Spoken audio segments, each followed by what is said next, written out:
Hello, friends. Who would like to hold this for me? Oh, hey. Thank you, my friend. Well, welcome. Good to see you all. Everybody doing well? We are fully into June, and it's not as hot as I thought it would be, so life is good. Well, have you been here who has been here the past 2 weeks with us? All right, so we have some of you that are joining us maybe for the first time or second time in this series. So I just wanted to let you know, we're in this series called But I Say to You, and it really is about, what we're trying to go for here in this series is about understanding when it comes to reading the Bible, where you start. If you want to fully and truly understand it, where you start is with Jesus. Because Jesus, as he goes through the Bible, and as we look at the person of Jesus, what he is always doing when he's talking, when he's teaching, when he's doing things, is he's getting at something in our heart. He's trying to pull at our heart and reshape and help us understand what life with him really looks like at a deep heart level, instead of a rule level, which we sometimes tend to and want to shift to, because it's just, for some reason, our mind's easier to follow a rule than have a changed heart. And so that's kind of where we're going with this series, if you've been with us for a while. And again, it's about how do we read the Bible and start with Jesus. And so for us, for this morning, I think the best way to do this is to discuss art. That's where we're going to go this morning. So I have a couple pictures of some pieces of art that I think most of us are familiar with. So we can go ahead and put them up.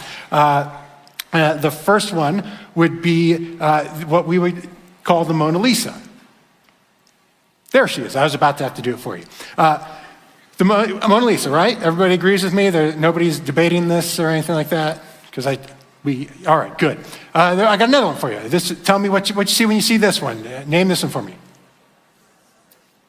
Okay, you're going to have to do it with a lot more clarity and enunciation, because I heard murmuring, and I think I heard the Last Supper. There we go. Yes, the Last Supper. So now I have 2 more renditions of these pictures. So go ahead and put up my next one, please. What is that?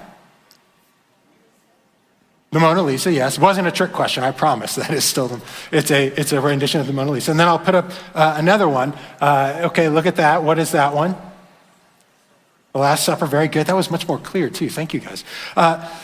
Now, as you look at those, when you looked at them, did you spot a difference? Did you spot something about them that wasn't quite the same as the others? The color, anything else? The details, that sort of thing. You look at that. Those are all right, but here is the dramatic, true difference. Those are both made out of toast. I'm gonna let that sink in for a second. I just showed you 2 famous pictures made out of toast, and if your mind isn't blown right now, I don't know what will. So here's what it is. There's this artist, this Japanese artist, and I'm gonna do my best to pronounce this name, Tadahiko Ogawa. And in the early 80s, he sat down, and for some reason, I don't know why, and it's very hard to find a whole lot of information on his motives and all these sorts of things. But he decided, I'm going to take these well-known pieces of art, and I'm going to present them in a way for people to consider them and view them differently, because always seeing things in a different way, in a different light, is always kind of enlightening and insightful. And he said, here's how I'm going to do it. I'm going to make them out of toast. And he actually has something like 63 different famous pieces of art recreated out of toast. And the way he did this, in case you're curious, he took foil and made a stencil and essentially used a blowtorch and blowtorched each piece of bread to fit. And so some of these are hundreds of pieces of bread, some of these are less than that. But the point of all that is that what I love about what he did is he took the thing that was familiar. We can see the Mona Lisa, the real picture of the Mona Lisa, and it just kind of, we've seen it so often, it's just kind of, yeah, we know what it is, and it draws our eye, but it doesn't really capture us anymore. Same with the what was that? The Last Supper. Thank you. Here I am judging you. I can't remember it. And he took that and he said, I want to present it in a different light, and I want people to be able to see it differently and maybe encounter and experience differently. And again, when we talk about that, and we talk about seeing the Bible through Jesus and approaching the Bible starting with Jesus, that's the core of this series. It's to see things differently. To see art in a different light. Again, it's interesting and it's at times enlightening. But if we approach the Bible through Jesus and start to see the Bible differently, that becomes life-changing and transformational. And that's what our biggest desire is for you all, because that's what Jesus desires for all of us, is a changed and transformed life. And so we go back to the title of this series, But I Say to You. This is a phrase that Jesus uses multiple times in this sermon, in this long sermon that he gives that we're going through called the Sermon on the Mount. It's found in Matthew chapter 5. We'll be getting to it a little bit later. And each time he uses this phrase, he uses it in regards to some sort of rule that the Jewish people, the people listening to him, would have been familiar with, a rule or a commandment that they would have known, they would have been familiar with, they would have understood it. And it was regarding something essentially that they had frequently heard said. And then therefore, when Jesus says, but I say to you, what he's doing is he's bringing people into this new space. He's bringing people to see that there's a heart and a relationship behind this. I want you to look at it through me as opposed to just simply a rule, and you will see something different and something deeper and something more profound and life-changing than simply the rule that you think it is. And when they see this, they start to see it differently. When they hear Jesus, when we hear Jesus, we start to see it differently.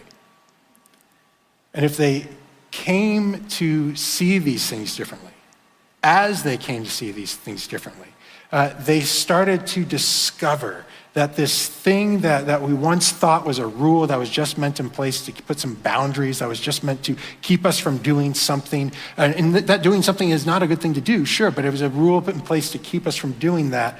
But rather, when they heard Jesus, and when we hear Jesus say, but I say to you, what we start to discover, if it's not the rule, but rather it's a window into the heart of God. Anytime you see Jesus say, but I say to you, in your head, light should be going off, and you should be saying, he's about to show me what the heart of God is. And so, if we are to see through starting with Jesus, and if we're going to discover the heart of God, then with the passage that we're going to read today, it's a passage about adultery. Jesus is going to talk about adultery. And so if we're going to see this, if we're going to shift our lens in how we read it, we're going to do it in such a way where it's going to bring us is that we're going to see that the heart of this rule, the heart of God, it's not about this rule about adultery, but rather it's this deep lesson on desire. When Jesus talks about adultery in the Sermon on the Mount, he is not discussing a rule about adultery, but he is actually having this deep discussion about desire. And so, again, we would say the heart here is Jesus, he teaches on relationships, not rules. So we are in Matthew chapter 5, verse 27. So if you want to follow along, you can. If not, we will have it up there for you. And it starts this way. You have heard it said, you shall not commit adultery. But I say to you, so here we go. He's about to open up this window for us. But I say to you, everyone who looks at a woman with lustful intent has already committed adultery with her in his heart. If your right eye causes you to sin, tear it out and throw it away, for it is better that you lose one of your members than that your whole body be thrown into hell. And if your right hand causes you to sin, cut it off and throw it away, for it is better that you lose one of your members than that your whole body get thrown into hell. So, now, first off, don't commit adultery. That's a fairly simple thing to understand. It's not complicated. And essentially, people would read this, and we would read this, and we'd say, avoid this behavior, and you're good. And in one level, yes, that's a good thing to avoid. It's a good command to have. Adultery, the act and behavior of adultery, it's a relational violation. It's something that wounds and breaks relationships and people. But what would be helpful here is to see that the way that adultery was understood and viewed in ancient cultures is a little bit different than ours. You see, in Jesus' day, adultery was really applied mostly to women. It was really just about women. You see, a married woman was expected to be faithful and committed to her husband, which is a good expectation. It was understood, however, that men, even a married man, could have sex with other women. They could be slaves, they could be prostitutes, they could be even just single unmarried women. Pretty much for the men, the only women that were actually off limits were other married women. And that wasn't because, it was inappropriate to have an affair. What it was that if you slept with another man's wife, you were actually denigrating him and insulting his honor. So it wasn't for the woman's sake, it was for the husband's sake. And so as long as a man didn't sleep with a married woman, he could pursue and find his desires met in any other woman that he chose. And we can be sure as we read this and as Jesus speaks this, not every man that's listening to him lived this particular way, would choose that particular way of functioning and engaging. But this would be something in ancient culture that would be seen as acceptable. As each of them listened, they would say, okay, here's the background that I have in my head. Here's what I understand is acceptable in this thing and what qualifies as adultery and what qualifies as not adultery. And so the point here is that there were probably a lot of men present who could look at their lives and say, well, you know what? I'm good. I didn't commit adultery. I followed this rule. But then Jesus keeps going. So he says, don't commit adultery. Everybody's like, good, got it. But then Jesus says, but I say to you, and he keeps going. And he says, don't even look at a woman lustfully, because if you do, you've committed adultery in your heart. Now, most of us have been taught this and have heard this and learned it that, okay, when he's talking about lust, what he means is when he says there, he's like, if you have sexual fantasies or if you have sexual thoughts or deep sexual desires towards another person, then you've committed adultery as well. Again, not a bad rule to live by. Not a bad tenet to follow in your life. If I'm fixating on these other people in very sexual ways, if I'm just kind of pouring out my mental desires upon them and my sexual desires upon them mentally, I am not treating them as a human being. I am treating them as an object for my own gratification. So this is all good not to do that. But this is solely how we understand it. This is the only way we would understand what Jesus is saying here. Then we actually miss something profound and significant in what he's trying to communicate about the heart of God. You see, the Greek word that Matthew used for lust there, or lust after a woman, is the Greek word epithumeo. And at that core, in fact, if you were to look pretty much anywhere else in Greek, any other Greek literature, you would find that word is not really translated as lust. The Bible is really the only place where editors decide we're going to translate that as lust. What it actually means at its core, and it can include lust, and it can include sexual desire, but at its core it means to deeply desire something. The desires that you have. So while it can be a descriptor of sexual things, this is not a word about sex, but rather a word that focuses on desire. Which, okay, keep that in mind. So now when we keep going, when we go to the end of the sentence, this gets a little bit cooler here, because what we find is that Jesus is saying that adultery has happened in the heart, right? And in that culture, and even for us, we would say, what resides in the heart are desires. The desires that we have, they're an expression of our hearts. And so, here's the truth. To bring it back now to just kind of what we understand. And studies have been done on this. As a pastor, I've sat with people and understood this and learned this, is that we have found that adultery is usually the result. Most times, adultery is the result of an unmet desire. And what we tend to assume is that this is some sort of unmet sexual desire. But as a pastor, one of the things that I've found over the years is that oftentimes, in fact, I would say even most times, sexual desire is not actually the thing that leads a person into adultery. Adultery is often sparked by some other desire that we have that we are finding unmet. And think of all the different desires that we actually have. If we were to just pause and think of the different, as being a human being created in the image of God, the different desires that I have. I have a desire for vulnerability, for acceptance. I have a desire to be seen, to connect with other people. I have a desire for intimacy. We have desires for adventure and for fun. We have desires for recognition and admiration and support and safety and authenticity and gratitude, and the list goes on and on and on and on. And those are all different desires that we have. And I can tell you, as we've sat as pastors, we've sat with people, and when we've heard their stories of adultery and affairs, those pop up more than sexual desire. And so what Jesus is pointing us to is that the truth is that adultery is not simply something that is rooted in a sexual desire, but rather it is connected deeply to the desires of our very hearts. And what he wants to remind us of, what we'll see here today, and I hope we see it, is that desire is a good thing. He is not diminishing desire. He's actually elevating desire as a good thing. But it's a matter of where and how you use and express those desires. That's what he's going to get at. And so he sits there and he goes through and he points out and he builds us all up and he says, okay, this is about the heart. This is about desire and all that sort of stuff. And we're ready to jump in and say, okay, I get this. And then he keeps going and he says something that's kind of really hard to understand and really confusing. And if we miss it, if we misunderstand it, then we misunderstand what Jesus is actually trying to take us to.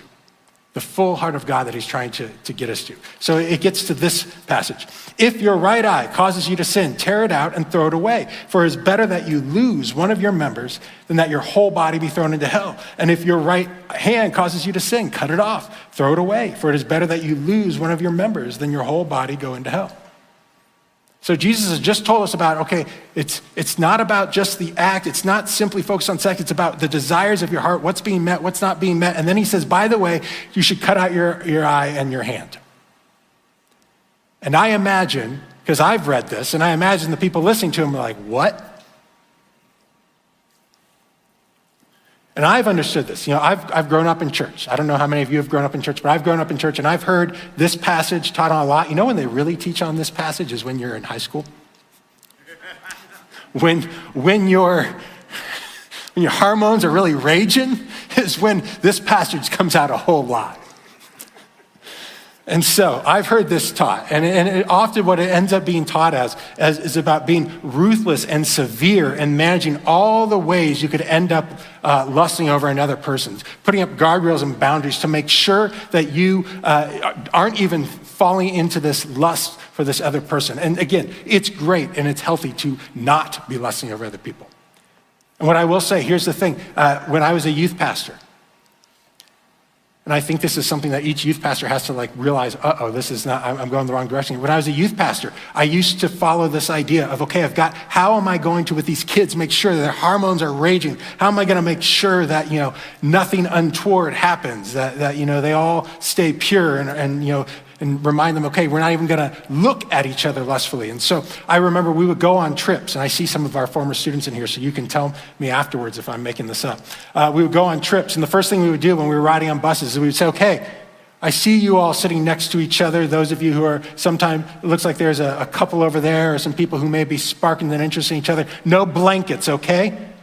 I know it's cold on the bus, but no blankets. Because nothing good happens under a blanket. And then we would sit there and we realized, all right, well, they're not holding blankets, but look, they're still holding hands. Get that out of here. No holding hands. You're getting distracted and you're falling into temptation. And then we'd say, okay, no holding hands. And then I would look and I'd see they're still holding hands. And so then we had the rule, you may not, if you are a boy, sit next to a girl, and if you are a girl, you may not sit next to a boy. Opposite sides. And we did this. And then we would go on these trips. And I'm just telling you, this is how things went because we were trying to manage this and we wanted to make sure nobody did any of these things. And so, and then we would go on trips. And the first thing we would say, we'd have trips where we'd have to go swimming. And we'd say, ladies, clearly no bikinis. And so they wouldn't wear bikinis. But then, they would wear these one pieces. And these one pieces would be almost as revealing as the bikinis. And so we'd say, ladies, all right, it was one pieces, but now you've lost that privilege. Long, dark shirts, ladies. Swimming dresses, ladies. Only one says we have to say, gentlemen, no Speedos, by the way. But we did have to say it. So, do what you will with that. We would say, ladies, no tank tops, keep those shoulders covered. And we would go on and on and on. And this whole thing we would say, as I was going through this, and it's great that we want to make sure these kids are acting and behaving and being appropriate, but at the same time, it was just this constant addition of, oh, you found a way around this rule, so here's a new rule. Here's a new rule to keep this all from happening. And as I share that, and I can look back and we can giggle about that, but I'm guessing that some of you today, you found yourself trying to live in these rules. Even today, you grew up that way, and now even today you're saying, but what are the rules I can put in place to keep me from getting in trouble? What are the rules that I can put in place to keep me from stumbling? And again, it's wonderful to not stumble, but if it's just the rules, we're missing the fullness of what God is doing here. Because God can say, I can take you to a place even better than that. Because if you're doing the rules, you're missing the point. Think about it. Again, we grew up and we still live this way. It's careful. Careful the clothes you wear. You don't want to entice any looks. Especially you ladies, that's what we tell you all. Don't wear clothes that make us look at you bad. Or, for the gentlemen, you can look at a girl once, but you look twice. Woo-hoo, hell is coming. Or, if you're not careful about the movies you watch, the music you listen to, the TV you watch, all these sorts of things. And it's just this, we keep putting more and more and more boundaries. And sure, again, there are things that are appropriate and things that are not, but we put these boundaries and we say, this is gonna solve the problem. And we read that passage of cutting off hands and gouging out eyes, and we say, this must be what Jesus is saying. We just have to solve the problem by more and more boundaries and rules. And I'm here to tell you, my friends, that that is not the case. Because if we read that passage that way, what we start to do is we see desire as the enemy and as the thing that we're meant to resist and to defeat and to overcome. And we miss that desire is a good and beautiful thing because it is an expression and a reflection of our heart and what it means to be made in the image of God.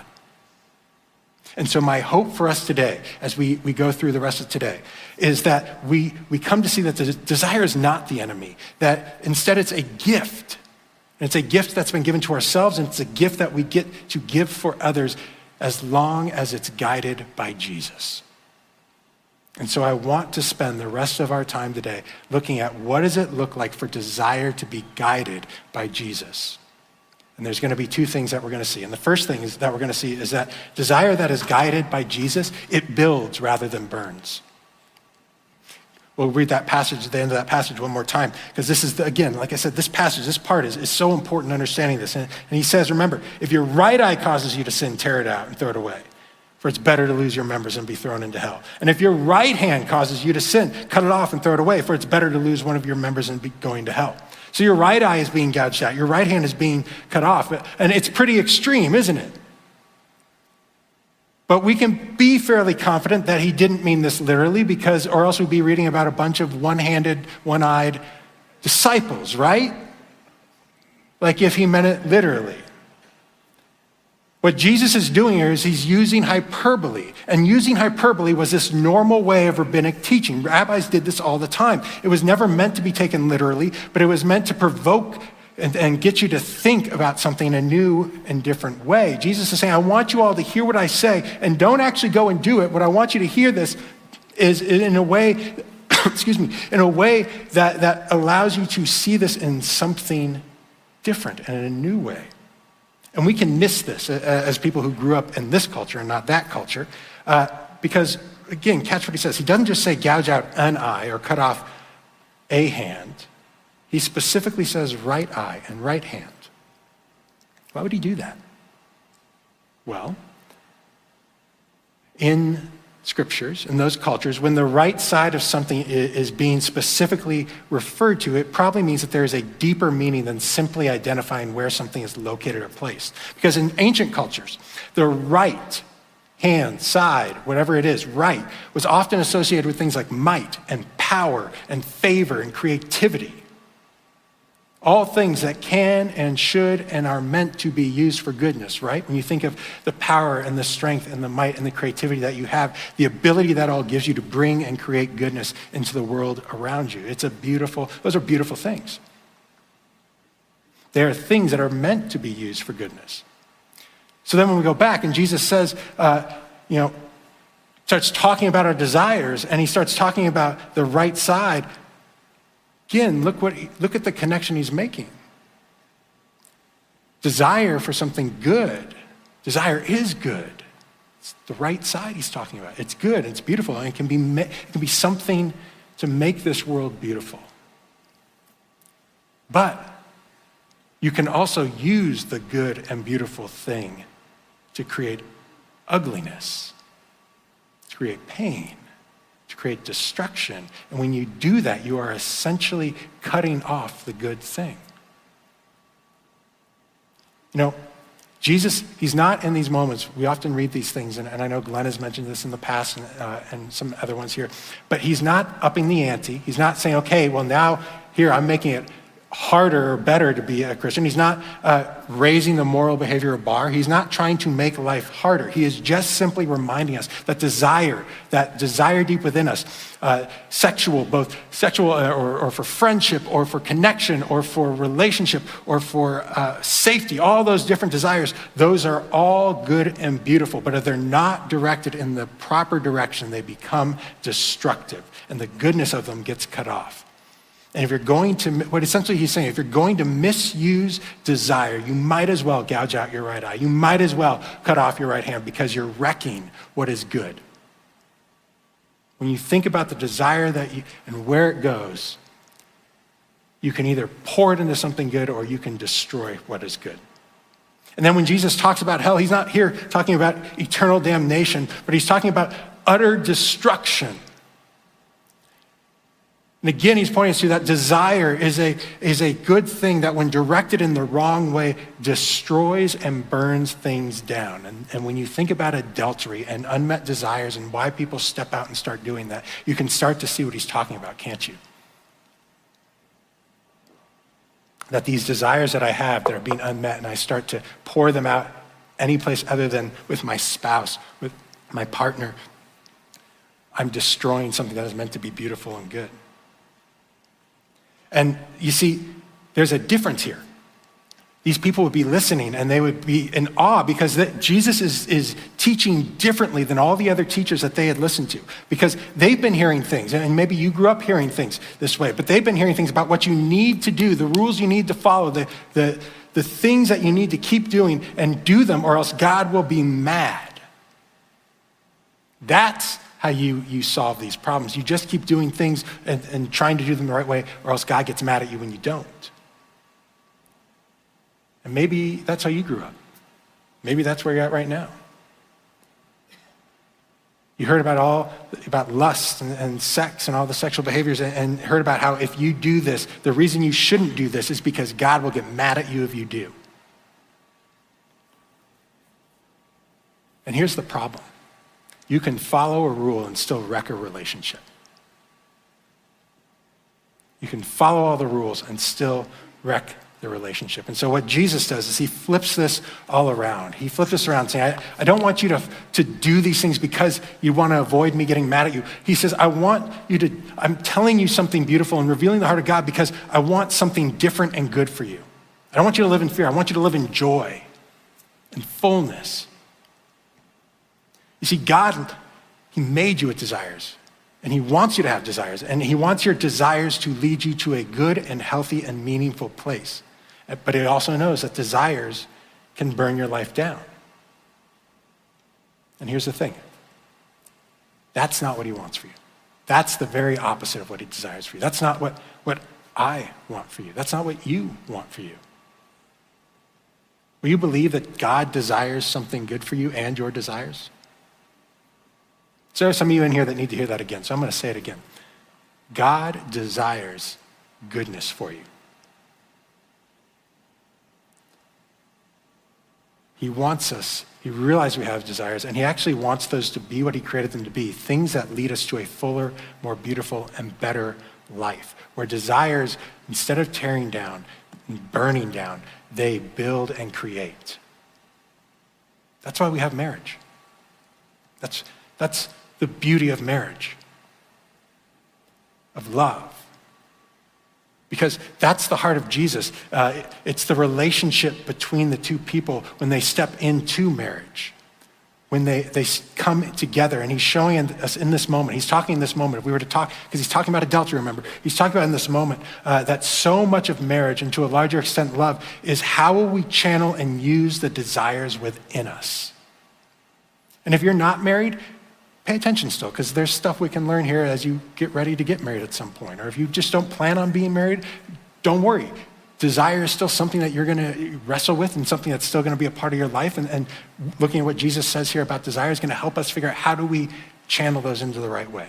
But for marriage, in this case, he's talking about adultery. And he says, marriage is meant to be something that is beautiful and life-giving and pure and true. When you look through the scriptures, you can see this. It's meant to be beautiful, life-giving, pure, true. It's something when we look through the scriptures, it connects us to another person deeply. When we have a family, it starts to connect us to others and to an extended family. Marriage in its most pure and wonderful form, it's an expression of God and who he is, and it connects us deeply to God because we start to understand more and more fully the depth of love. And here's the thing that we discover about this and why desire is so powerful in marriage. Because marriage and love, when you think about love at its very core is about enoughness. When I'm in love, I'm saying this relationship is enough. I'm enough. This person is enough. It's this marriage and love are just the constant practice of giving away control, giving away power, giving away my desire to say, I'm going to control how this goes, how you respond to me, how we exist together. And it's going to say, I'm just going to trust that the love and desires that we have are going to keep being pointed towards each other as opposed to away from each other. You see, Jesus cares about relationship, and he wants that to be something that is good for all of us. So desire is not something that we are to get rid of or repress. Desires, they're natural, and they're this deep expression of what it means to be made in the image of God. When God said, let us make man in our image, he meant with desire. You see, desires are a vital part of what makes us human. And so if we understand that, then we can move on to this second thing. And the second thing that I want us to see is that desire that is guided by Jesus sees the life that we have rather than the life that we imagine, or rather than imagines about the one that we don't. So again, remember he talked about adultery, lust. It all goes back to this idea of desire, and it goes back to the idea of unmet desires, whatever they may be. And when we find ourselves living with unmet desires, and again, those desires could be anything from acceptance, belonging, safety, fun, vulnerability, intimacy, any of those things. When we find ourselves living with those unmet desires, we start imagining about a life that actually has those. And if we imagine long enough, we actually start taking steps towards that life. But the desire for Jesus that he has for us is to take our desires and actually direct them into something that gives life as opposed to something that burns down. So how do we do this? So I have a little exercise for us, a little thing that maybe it creates a mental image as we go through the rest of our week. So let me go here, have this. Dun, dun, dun. All right, oh, yep. Here we go. Hold on, we practiced this earlier, so I gotta make sure I get it right. Good enough. Can y'all see me? All right. So, I want you to imagine that you're in your backyard and you have a fence, or a wall or whatever it is. You've got your fence or your wall.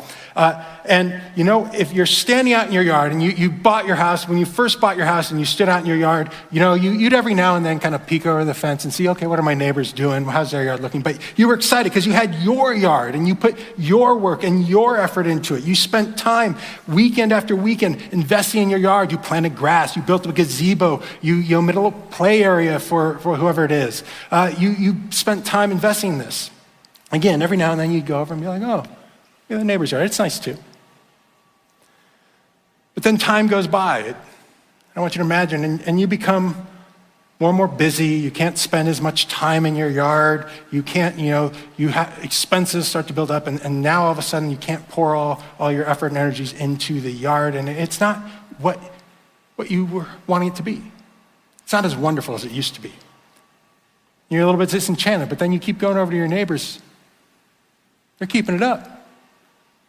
That yard's a lot better than mine. I've got a little patch of dead grass, but they have a swimming pool. Is that a jacuzzi?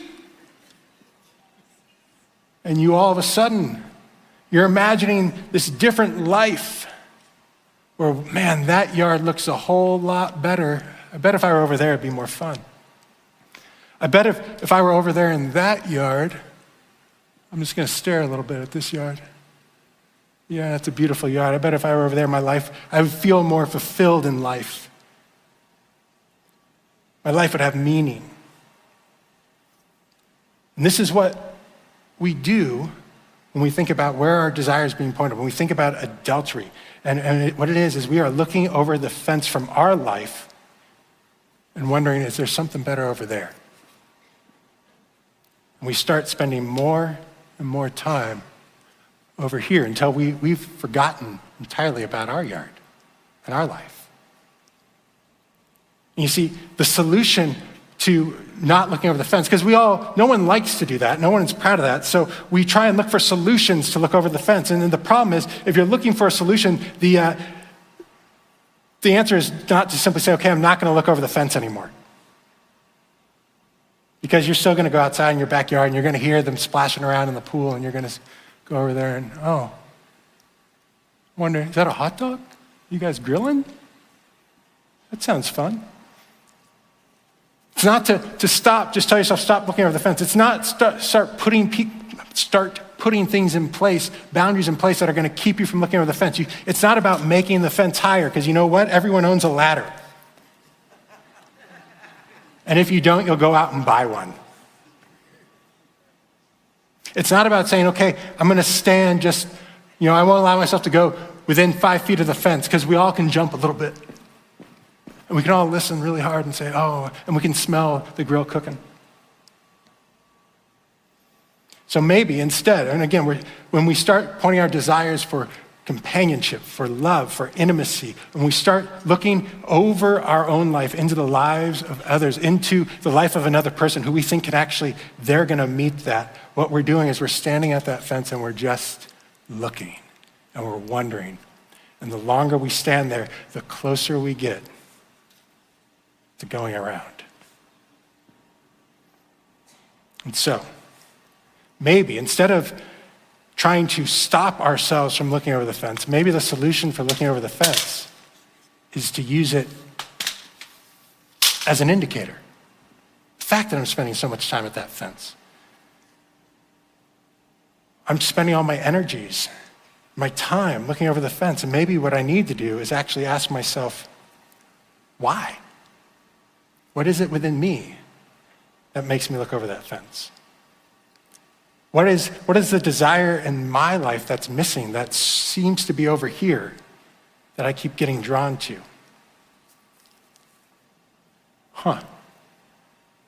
What is the desire that you have that if it's not met, you feel stifled or lost or deeply longing? And so maybe when we start seeing this as an indicator, we start asking ourselves some questions, because what I've found is that a lot of times we don't even know the depth of our desires and what's not being met and why we're feeling the way that we're feeling. And so if we ask ourselves some questions, maybe that helps. So I realize I'm looking at the fence, I'm saying, what's on my heart when I look over that fence?